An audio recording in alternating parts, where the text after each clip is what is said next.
1 Samuel chapter 25. Samuel died, and all Israel gathered themselves together and mourned for him, and buried him at his house at Ramah. Then David arose and went down to the wilderness of Paran. There was a man in Maon whose possessions were in Carmel, and the man was very great. He had 3,000 sheep and 1,000 goats, and he was shearing his sheep in Carmel. Now the name of the man was Nabal, and the name of his wife Abigail.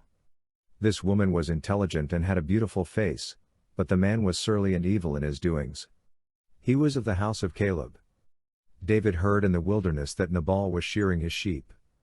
David sent 10 young men, and David said to the young men, "Go up to Carmel, and go to Nabal, and greet him in my name. Tell him, 'Long life to you. Peace be to you. Peace be to your house. Peace be to all that you have. Now I have heard that you have shearers. Your shepherds have now been with us, and we didn't harm them. Nothing was missing from them all the time they were in Carmel. Ask your young men, and they will tell you. Therefore let the young men find favor in your eyes, for we come on a good day. Please give whatever comes to your hand to your servants and to your son David." When David's young men came, they spoke to Nabal all those words in the name of David, and waited. Nabal answered David's servants and said, "Who is David? Who is the son of Jesse? There are many servants who break away from their masters these days. Shall I then take my bread, my water, and my meat that I have killed for my shearers, and give it to men who I don't know where they come from?" So David's young men turned on their way and went back, and came and told him all these words. David said to his men, "Every man put on his sword." Every man put on his sword. David also put on his sword. About 400 men followed David, and 200 stayed by the baggage. But one of the young men told Abigail, Nabal's wife, saying, "Behold, David sent messengers out of the wilderness to greet our master, and he insulted them. But the men were very good to us, and we were not harmed, and we didn't miss anything as long as we went with them, when we were in the fields. They were a wall to us both by night and by day, all the while we were with them keeping the sheep.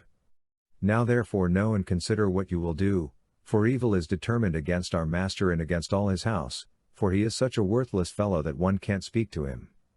Then Abigail hurried and took 200 loaves of bread, 2 containers of wine, 5 sheep ready dressed, 5 seahs of parched grain, 100 clusters of raisins, and 200 cakes of figs, and laid them on donkeys. She said to her young men, "Go on before me. Behold, I am coming after you." But she didn't tell her husband, Nabal. As she rode on her donkey, and came down hidden by the mountain, behold, David and his men came down toward her, and she met them. Now David had said, "Surely in vain I have kept all that this fellow has in the wilderness, so that nothing was missed of all that pertained to him. He has returned me evil for good. God do so to the enemies of David, and more also, if I leave of all that belongs to him by the morning light so much as one who urinates on a wall."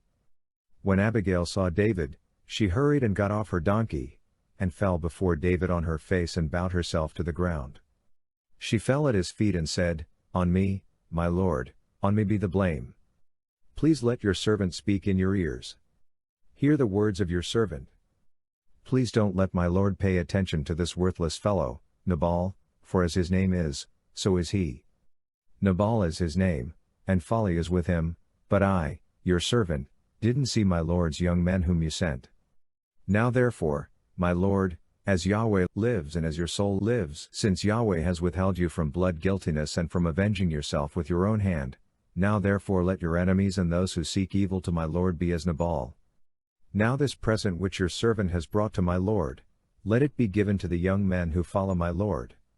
Please forgive the trespass of your servant.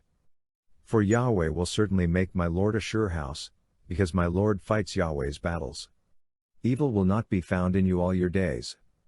Though men may rise up to pursue you and to seek your soul, yet the soul of my lord will be bound in the bundle of life with Yahweh your God. He will sling out the souls of your enemies as from a sling's pocket.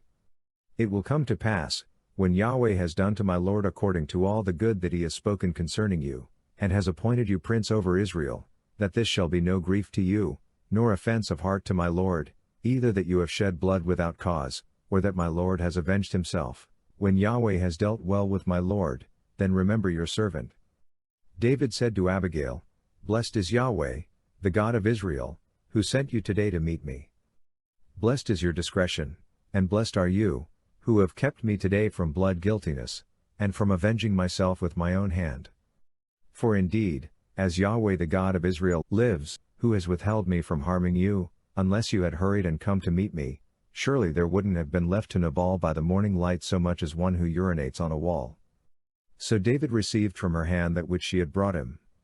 Then he said to her, Go up in peace to your house. Behold, I have listened to your voice and have granted your request.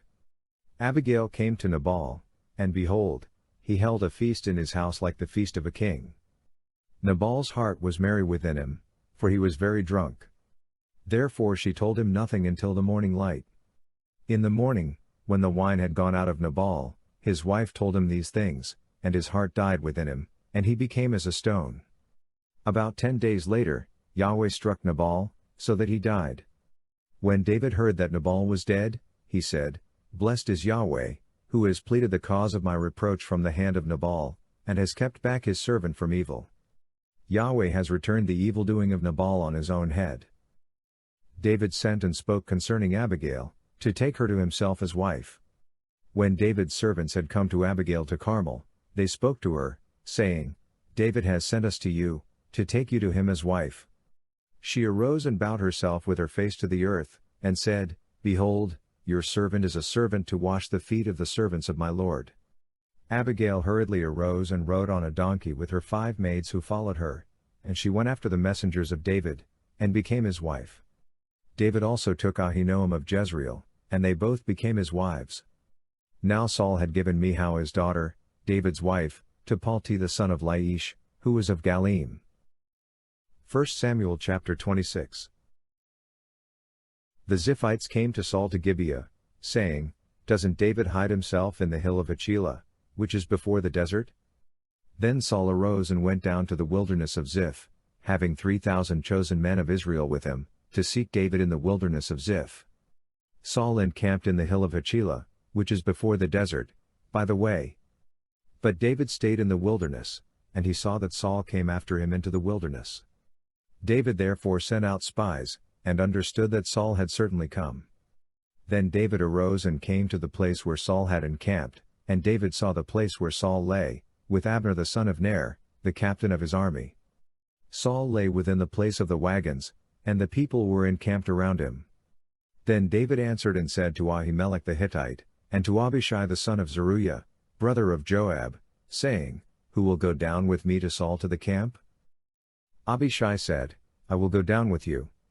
So David and Abishai came to the people by night, and, behold, Saul lay sleeping within the place of the wagons, with his spear stuck in the ground at his head, and Abner and the people lay around him. Then Abishai said to David, God has delivered up your enemy into your hand today. Now therefore please let me strike him with the spear to the earth at one stroke, and I will not strike him the second time. David said to Abishai, Don't destroy him, for who can stretch out his hand against Yahweh's anointed, and be guiltless? David said, As Yahweh lives, Yahweh will strike him, or his day shall come to die, or he shall go down into battle and perish. Yahweh forbid that I should stretch out my hand against Yahweh's anointed, but now please take the spear that is at his head and the jar of water, and let's go. So David took the spear and the jar of water from Saul's head, and they went away. No man saw it, or knew it, nor did any awake, for they were all asleep, because a deep sleep from Yahweh had fallen on them. Then David went over to the other side, and stood on the top of the mountain far away, a great space being between them, and David cried to the people, and to Abner the son of Ner, saying, Don't you answer, Abner? Then Abner answered, Who are you who calls to the king? David said to Abner, Aren't you a man? Who is like you in Israel? Why then have you not kept watch over your lord the king? For one of the people came in to destroy your lord the king. This thing isn't good that you have done. As Yahweh lives, you are worthy to die, because you have not kept watch over your lord, Yahweh's anointed. Now see where the king's spear is, and the jar of water that was at his head. Saul recognized David's voice, and said, Is this your voice, my son David? David said, "It is my voice, my lord, O king." He said, "Why does my lord pursue his servant? For what have I done? What evil is in my hand? Now therefore, please let my lord the king hear the words of his servant. If it is so that Yahweh has stirred you up against me, let him accept an offering. But if it is the children of men, they are cursed before Yahweh, for they have driven me out today that I shouldn't cling to Yahweh's inheritance, saying, 'Go, serve other gods.' Now therefore, don't let my blood fall to the earth away from the presence of Yahweh, for the king of Israel has come out to seek a flea, as when one hunts a partridge in the mountains." Then Saul said, "I have sinned. Return, my son David, for I will no more do you harm, because my life was precious in your eyes today. Behold, I have played the fool, and have erred exceedingly." David answered, "Behold the spear, O king. Let one of the young men come over and get it. Yahweh will render to every man his righteousness and his faithfulness, because Yahweh delivered you into my hand today, and I wouldn't stretch out my hand against Yahweh's anointed. Behold, as your life was respected today in my eyes, so let my life be respected in Yahweh's eyes, and let him deliver me out of all oppression." Then Saul said to David, "You are blessed, my son David. You will both do mightily, and will surely prevail." So David went his way, and Saul returned to his place. 1 Samuel chapter 27. David said in his heart, "I will now perish one day by the hand of Saul. There is nothing better for me than that I should escape into the land of the Philistines, and Saul will despair of me, to seek me any more in all the borders of Israel. So I will escape out of his hand." David arose and passed over, he and the 600 men who were with him, to Achish the son of Maok, king of Gath. David lived with Achish at Gath, he and his men, every man with his household, even David with his 2 wives, Ahinoam the Jezreelitess and Abigail the Carmelitess, Nabal's wife. Saul was told that David had fled to Gath, so he stopped looking for him. David said to Achish, "If now I have found favor in your eyes, let them give me a place in one of the cities in the country, that I may dwell there. For why should your servant dwell in the royal city with you?" Then Achish gave him Ziklag that day, therefore Ziklag belongs to the kings of Judah to this day. The number of the days that David lived in the country of the Philistines was a full year and 4 months. David and his men went up and raided the Geshurites, the Gersites, and the Amalekites, for those were the inhabitants of the land who were of old, on the way to Shur, even to the land of Egypt. David struck the land, and saved no man or woman alive, and took away the sheep, the cattle, the donkeys, the camels, and the clothing. Then he returned, and came to Achish. Achish said, "Against whom have you made a raid today?" David said, "Against the south of Judah, against the south of the Jerahmeelites, and against the south of the Kenites." David saved neither man nor woman alive to bring them to Gath, saying, "Lest they should tell about us, saying, 'David did this, and this has been his way all the time he has lived in the country of the Philistines.'" Achish believed David, saying, "He has made his people Israel utterly to abhor him. Therefore he will be my servant forever."